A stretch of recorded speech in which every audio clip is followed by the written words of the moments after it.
Mowgli's lupine family in The Jungle Book may not be entirely based on fiction, as scientists have found that wolves can actually show attachment to humans. Researchers at Stockholm University in Sweden tested 10 wolves and 12 dogs to investigate how they behaved in strange and stressful situations. The wild animals are able to distinguish between strangers and people they know, and show much more affection to those familiar to them than even dogs do. The wolves demonstrated affection to the caregiver they knew best by getting closer to them and spending a longer time greeting them. This finding contradicts the idea that dogs' attachment to humans only developed after humans domesticated them. Instead, wolves demonstrating this attachment could have had a selective advantage in early stages of dog domestication, according to lead author Dr. Christina Hansen-Wheat. A genetic analysis of the world's oldest known dog remains revealed that dogs were domesticated in a single event by humans living in Eurasia, around 20,000 to 40,000 years ago.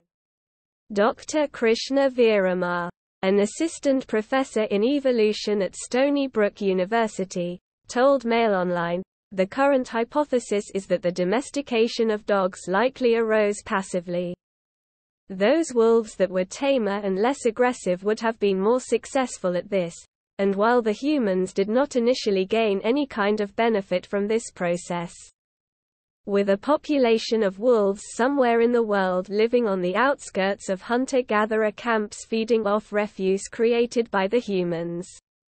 Over time they would have developed some kind of symbiotic, mutually beneficial, relationship with these animals, eventually evolving into the dogs we see today. Domestication of dogs was known to have occurred at least 15,000 years ago, when gray wolves and dogs diverged from an extinct wolf species. Many researchers believe that their ability to form attachment with humans was developed around the same time, likely over thousands of years, while they became tamer. However, Dr. Hansen-Wheat believed that people may have selectively bred dogs based on a pre-existing attachment characteristic. To test this theory, they utilized a behavioral test specifically designed to quantify attachment behaviors in canids, called the Strange Situation Test. This was originally developed for human infants. However, here it could reveal if domestication influenced dogs' attachment towards humans.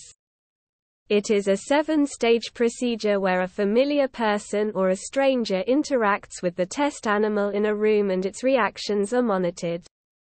In one of those stages, the familiar person and stranger take turns coming in and out the room in order to create a strange and stressful situation for the animal. The theory is that this unstable environment will stimulate the animal's attachment behaviors. As the animals go through the tests, they look for signs of the wolves and dogs discriminating between the familiar person and the stranger.